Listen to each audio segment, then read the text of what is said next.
We all know it's game-changing time. The question is who are going to be the winners and the losers. It depends on who gets it first and who can cooperate and collaborate. Let me give you an example in my recent travels in places like Turkey, China, and the Middle East, about talking to some of the most innovative people, government officials and private sector, about how you take advantage of the changing global situation and turn what looks like a challenge and crisis into an opportunity.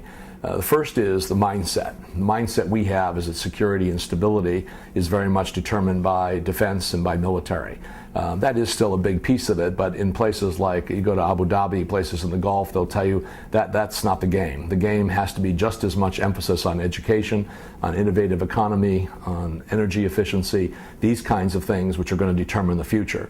The planet's going to grow by another 2.5 billion people in the next 30 years. That's, by the way, the size of the population of the world in total when I was born. This kind of huge development of population, this kind of huge rise of the middle class in countries like China and India and Africa, where I'm going shortly to talk with the African Union. It's really interesting how these things are coming together and how light bulbs are going on, and that kind of aha moment, I get it and this is what we need to do, and a willingness to put aside ideology and all the rest and just to get it done. Here's an example on energy efficiency with China. A Chinese province had a very, one of their factories had a very cutting edge technology in wind turbines. And so it came out that they then formed an agreement with the state of Nevada in the United States. And Nevada has a very, very high unemployment rate and a very lethargic economy.